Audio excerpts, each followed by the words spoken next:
Like ఒక small ఎన్జిఓగా start అయింది 2005లో. మనకి ఇప్పుడు వరకు ఇది ఒక పవర్ఫుల్ హౌస్ ఎంబసీ అనేది, మనకి అడ్వకేసీ ఎంబసీ ఇదంతా కూడా పవర్ఫుల్ హౌస్గా ఒక ఐఓఆర్డీని స్థాపించడానికి బాగా మీకు హెల్ప్ చేసింది ఏంటిది? ఒకప్పుడు ఏమి ఎవరికి తెలియని సంస్థ ఈరోజు ఇక్కడే కాదు ప్రపంచంలో కూడా గుర్తింపు వచ్చింది. దానికి నేను ఒక్కడనే కారణం అంటే చాలా పొరపాటు. నాతోటి నా మిత్రులు దాదాపుగా 8 మంది ఉన్నారు. వాళ్ళందరూ మొదటి నుంచి కూడా నాకంటే ఎక్కువ ఉత్సాహంతో ఇదేదో ఎవరికి తెలియంది మనమే చేద్దాం అని ఫస్ట్ 10 years అవేర్నెస్ అంటూ తిరిగాం.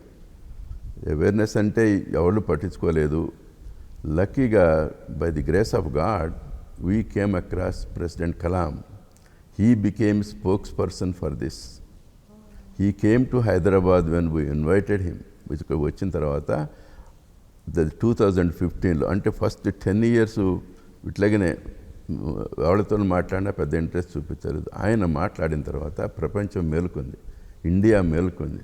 2017లో based on our white paper Indian health ministry యాక్చువల్గా drafted the health policy for rare diseases. That's the mainly because I can give the full credit to the Dr. Kalam for taking this mission in his hands. In fact, I'm very glad to say the biographer of Dr. Kalam చెప్పారనమాట.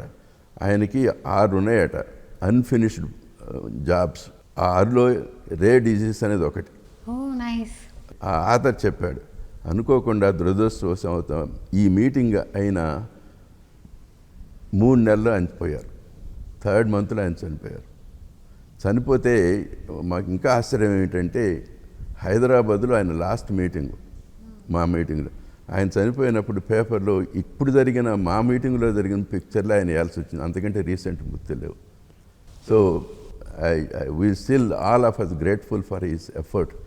If he is alive today things ఇంకా చాలా బాగుండేది, but అది జరగలేదు.